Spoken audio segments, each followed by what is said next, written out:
Joining us now, Chairman of the House Judiciary Committee, Democratic Congressman Jerry Nadler of New York. It's great to have you on the show, Congressman Nadler. Good to be here. Before we get to questions of impeachment, I just want to ask you your reaction to the president's reactions to these shootings, these mass murders. Well, the president's reaction should be shocking, except that he can't shock anymore. He can't go lower than he's been. I mean, to link these shootings were clearly, at least in part, a result of his racist rhetoric. That's clear. His divisive and racist rhetoric. People have warned that they would lead to violence, and now they have. And then to come out and say, well, he could go for background checks for gun owners, which is good and necessary, but only if there's immigration reform. So what's the connection between background checks for guns and immigration reform? That we have to keep guns out of the hands of the invading hordes of less than human people coming across our borders? That's the implication.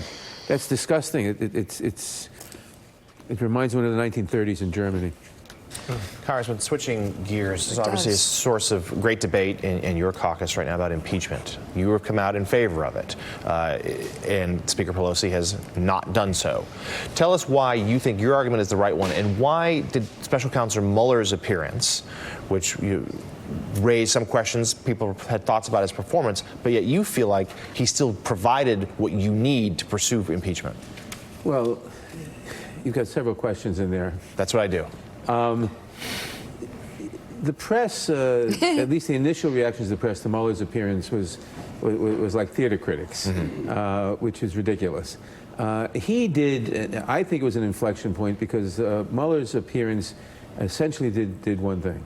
The president and the attorney general especially continually lied to the American people, and they continually said that the Mueller report, the investigation, showed totally exonerated the president and showed no collusion and no obstruction. All three of those statements are flat-out lies. The report showed, and Mueller said at the hearings, the report showed that the Russians attacked our election. The Russian government tried to subvert an American election, subvert our democracy. The Trump campaign welcomed that attack, and to the extent they could, cooperated with it, and in fact formed part of their messaging strategy in the last month of the campaign around the expectation of the release of stolen materials stolen by the Russians. The president engaged in multiple the report showed substantial evidence of the president engaging in multiple acts of criminal obstruction of justice, trying to shut down the investigation, to divert it, and that he lied to investigators, he lied to the public, and he told other people to lie to investigators. All of those things are very serious offenses, and the report showed them. So basically the report gave the lie to the exoneration rhetoric of the president and the attorney general. Now, in the inquiry which we are pursuing, which the Judiciary Committee is pursuing, we will have to get the fact witnesses. We've gone to court to get the grand jury material. We're going to court today or tomorrow to get the to force McGahn, the former White House counsel, to respect our subpoena. And we will get, and once we win that, we'll win all the other subpoenas because they're basically the same legal questions. We will have public hearings in which we will have McGahn say, the president told me this, the president told me that. We'll get the Mueller report was a summary of evidence. It's not the evidence. We will have the evidence in public hearings in front of the American people, and then we will see about the conclusions. So, Congressman, you've got a majority of House Democrats now favoring impeachment.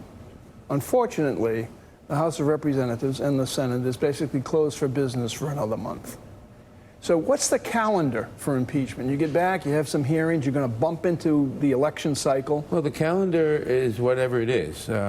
And we can't let the election calendar dictate.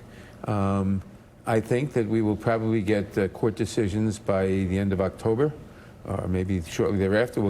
We'll have hearings in September and October with people who are not dependent on the witness, or who's not dependent on the court proceedings, and we'll do it through the fall. And if we decide to report articles of impeachment, we could get to that in the late fall, perhaps, in the latter part of the year. You know, you remember the great sports writer, New York sports writer Jimmy Cannon. He once said about Willie Mays that Willie Mays' glove is where triples go to die.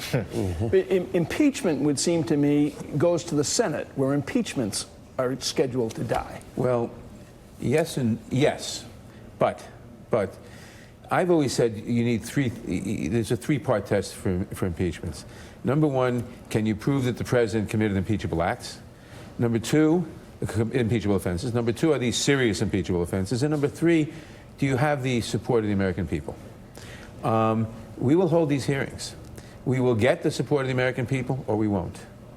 I suspect we will. If we do, and we can show that this president ought to be impeached and the people support it, and we vote impeachment, if the Senate doesn't, then we'll defeat a lot of Republican senators next year, because they will show themselves to be lapdogs of the president. If the American people don't support it, then maybe you don't vote the impeachment, because you have to have public support. What do you think you're going to have in terms of the finances, the taxes, and that sort of thing to add to this? I don't follow your question. What are you going to have more of his financial records that we've seen already? Yes, I think you will have his financial records. I mean, we need the financial records, first of all, to look into a possible article of impeachment based on his violations of the Emoluments Clause. You know, that's a fancy phrase, and most people don't know anything about it. But it's a clause in the Constitution that says that neither the president or any other public servant may accept any kind of compensation or gift from a foreign power or foreign prince or potentate. He has clearly done that. And the reason for that is because the framers of the Constitution were worried about a president being subservient to the King of Great Britain, or for that matter, to Vladimir Putin. So I think the taxes would be one element of evidence as to whether we should vote impeachment. And you're going to get those, you think? I think we will. Chairman of the House Judiciary Committee, Congressman Jerry Nadler, thank you very much.